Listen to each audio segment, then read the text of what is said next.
தாவேகா கட்சி தட்டு தடுமாறி ஆட்சிக்கு வந்து உட்கார்ந்ததுன்னு நீங்க பார்த்தீங்களாக்கா, நாடு சிரியா சிரிக்குது, சந்தி சிரிக்குது.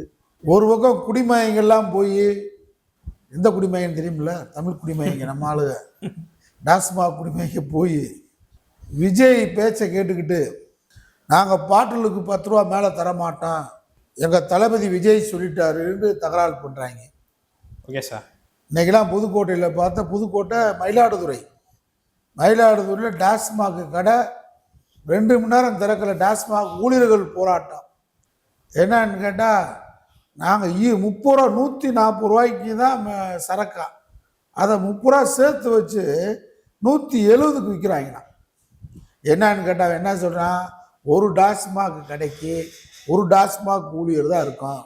நான் ஒருத்தர் எப்படி சரக்கு எடுத்து கொடுக்க முடியும், அதில் ஏதோ பில்லு ஒட்டணுமா, அதை எப்படி ஒட்டி தர முடியும், இன்னொருத்தர் கல்லாப்பட்டியை ஒருத்தர் பார்க்கணும், அது போக இந்த காலி பாட்டெல்லாம் கொண்டு போய் ஒரு இடத்துல போடணும், அந்த காலிபால் போட்டு இடத்துக்கு பணம் கவர்மெண்ட் கொடுக்கல, நாங்கள் கொடுக்கணும்.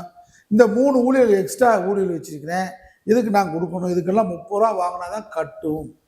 குடிமைங்க இல்லை, எங்கள் தளபதி சொல்கிறார் தரமாட்டேன்னு தகராறு. நாடு கூட இப்படி ஒரு தகராறு இழுத்து விட்டு தலைவலியாக உட்காந்துருக்காரு விஜய்.